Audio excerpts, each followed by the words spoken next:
निसर्ग सुंदर असा हा गणेश खिंड रस्ता, निळसर आभाळ, पांढरे शुभ्र ढग, आजूबाजूला हिरवळ आणि त्यातून धावणारी ही काळी डांबरी सडक, अगदी स्वर्गीय वातावरण आहे।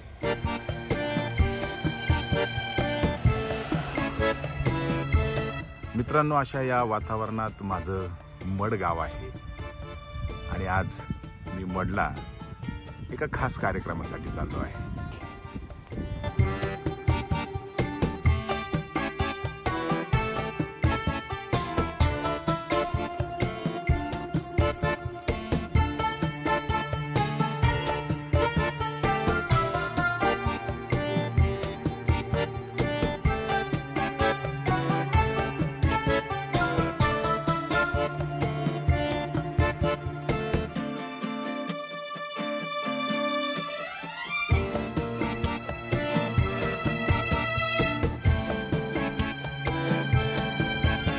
नमस्कार मित्रांनो, मी चाललेलो आहे माझ्या मडगावी आणि मडगावी जाण्याचं कारण म्हणजे आज आमच्या गावी, आमच्या घरी एक महत्त्वाचा असा कार्यक्रम आहे। या कार्यक्रमाचं एक विशेष असं महत्त्व आहे। या पितृ पंधरवड्याचं एक महत्त्व आहे। या पितृ पंधरवड्यामध्ये पूर्वजांना नैवेद्य दाखवण्याची पद्धत आहे आणि प्रत्येक घरोघरी ही पद्धत असते। माझ्या लहानपणी सुद्धा आमच्या घरी या पितृ पंधरवड्याची पद्धत होती। पितरांना बोलावून त्यांना नैवेद्य दाखवला जायचा आणि त्यासोबत आपल्या नातेवाईकांना, गावातील मित्रमंडळींना घरी बोलावून त्यांनाही जेवण देण्याची ही प्रथा होती, परंपरा होती।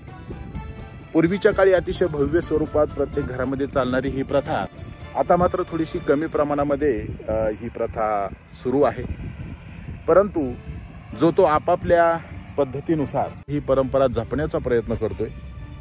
आमच्या घरी सुद्धा आज तो पितरांचा कार्यक्रम आहे। या कार्यक्रमाला काही ठिकाणी पित्र म्हणतात, काही ठिकाणी पित्रा म्हणतात।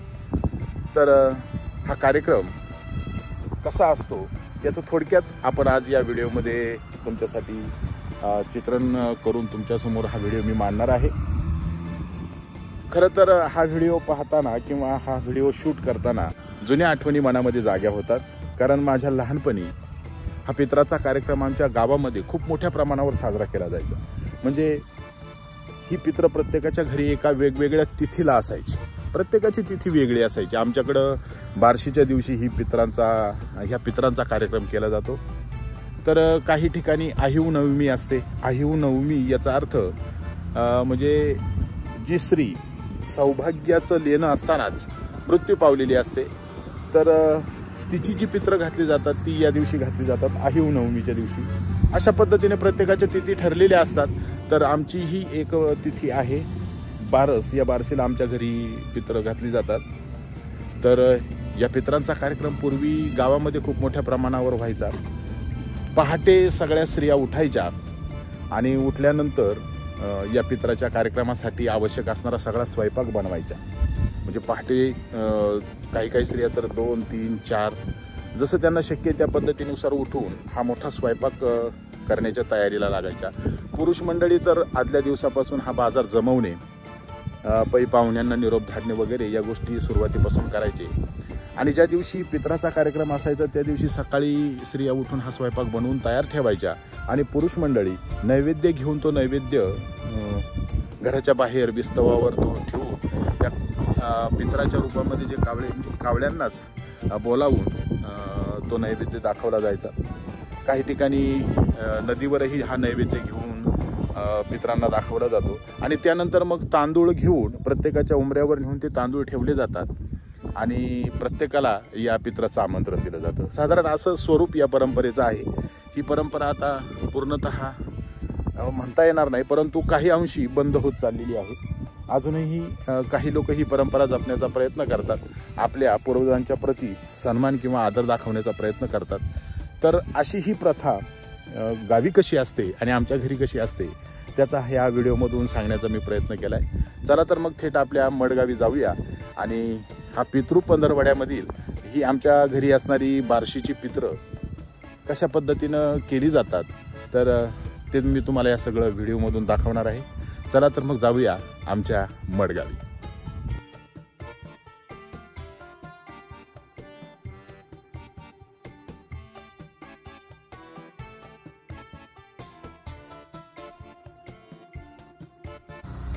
तर मित्रांनो, आपल्याला समोर जे दृश्य दिसतंय ते आहे माझ्या स्वर्गासारख्या सुंदर गावचं म्हणजे मडचं. ढगांच्या आच्छादनामध्ये दडलेला जो डोंगर समोर दिसतोय तो आहे शिखरोबाचा डोंगर, ज्याला आम्ही आधाण्या डोंगर सुद्धा म्हणतो. आणि त्याच्या अगदी पोटाशी त्याच्या पायथ्याशी असणारं माझं मडगाव. डोंगराच्या डाव्या बाजूला तुम्हाला जो दिसतोय तो शिंदोळा डोंगर आहे किंवा संग्रामगड त्याला म्हटलं जातं.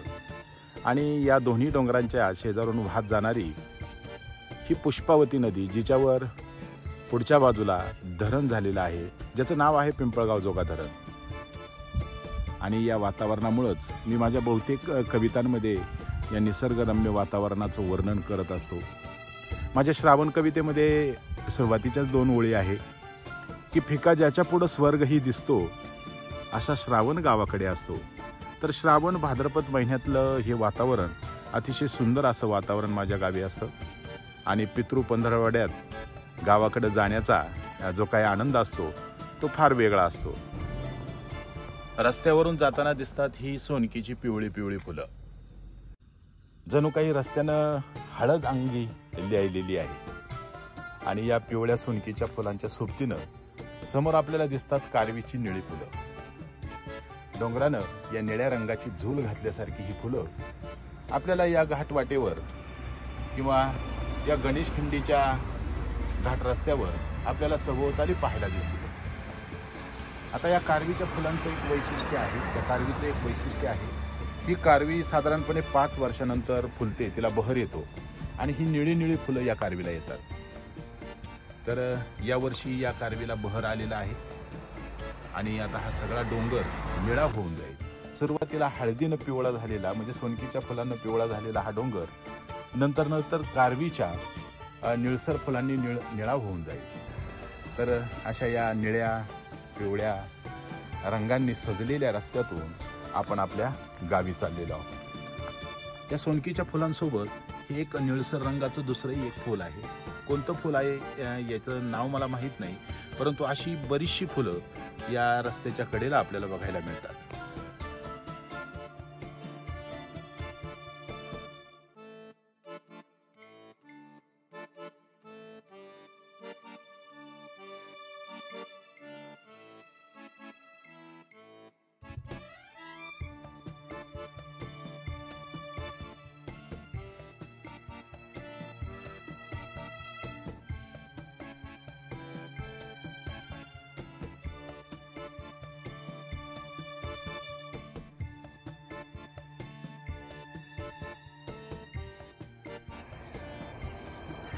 पिंपळगाव जोगे धरणाचं हे अतिशय सुंदर दृश्य म्हणजे एखाद्या चित्रामध्ये चित्रकाराने चितारावं इतकं सुंदर दृश्य आज या ठिकाणी आपल्याला बघायला मिळते.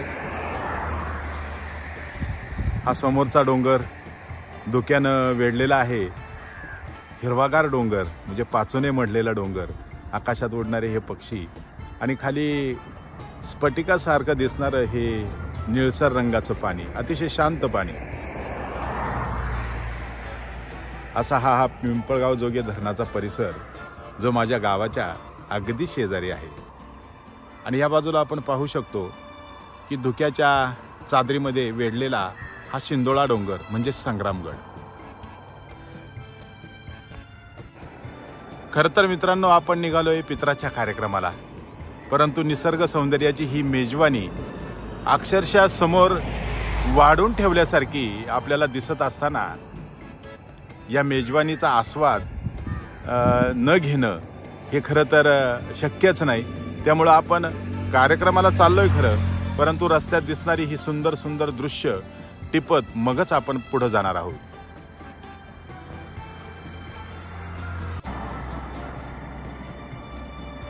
तर अशा प्रकारे आपण आपल्या गावाच्या अगदी जवळ येऊन पोहोचलोय. हा समोर दिसतोय तो हटकेश्वराचा डोंगर आहे आणि या हटकेश्वराच्या डोंगराच्या आसपास असणारं हे पिंपळगाव जोगा जलाशयाचं अतिशय सुंदर असं वातावरण बघा, काय सुंदर दृश्य आहे. आणि हा समोर दिसतोय हा माझ्या गावचा परिसर. आता गावामधील घरं आपल्याला दिसायला लागलेली आहेत. गावाच्या पाठीशी पाठीराख्याप्रमाणे असणारा हा आमचा शिखरोबाचा किंवा आधाण्या डोंगर.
काय म्हणतात शेती नाही ती म्हणती ती मला म्हणत तिला म्हटलं थांब जरा वाढते म्हटलं जेवायला माणसांना म्हणजे करते म्हणजे ते येऊ कुठे आलं म्हणजे ते काय कोण काय करतात काय नाही टाकत आधी इथे इथे ठेवलं ते वड्याचं काय वडे घेत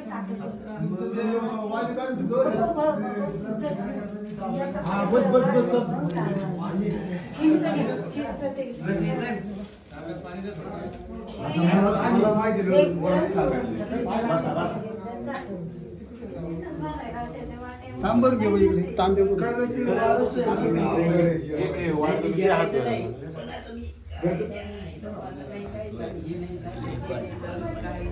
या हा आहे देतात ते ताट देतात अध्यक्ष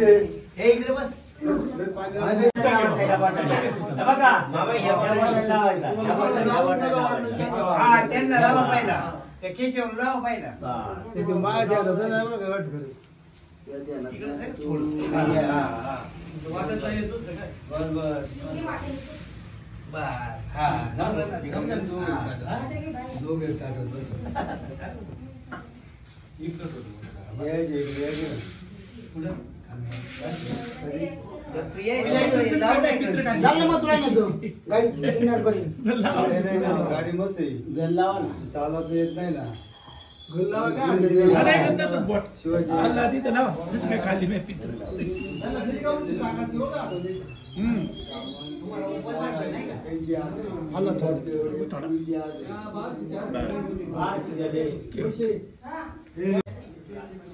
ख्याल नाही का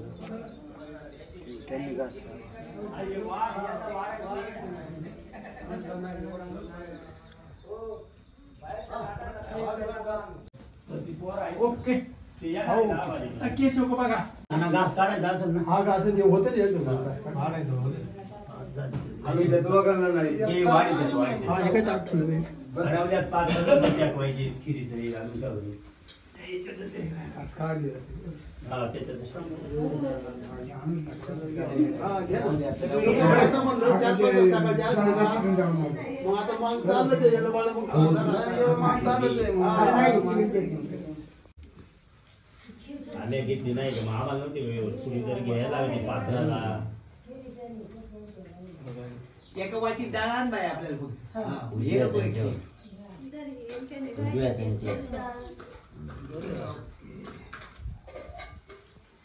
हा भाजी आणि तिथून करते ते. हा हा घरी नाही काय घरी नाही. हे आता बंद होत चालल्यात प्रथा सगळ्या.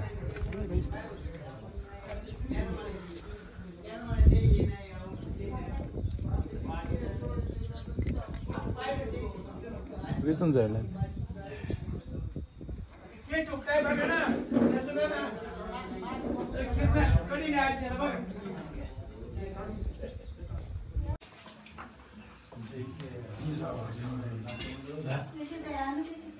काय आज जरा पडलं.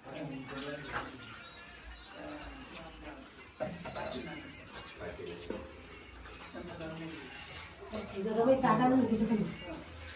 तुमच्याबरोबर फिरणार का तुम्ही तुम्हाला ड्रायव्हर पाहिजे मला. फिरणार नाही, फक्त ताटावर बसून राहा. काटावर असं जाय म्हटलं. आज ते खातो आहे, साहेब. नाही, मग त्यांच्या भाज्या नाही यायचं गणपती नाही. मग आता ते वाडा कसं आहे गाव बसण्याला जायला मोठ्या माणसाला चालता येत नाही तर सामान घेऊन कसं काय जायला. गरम आहे. त्याच्यामुळे तिथं पडलं फाट.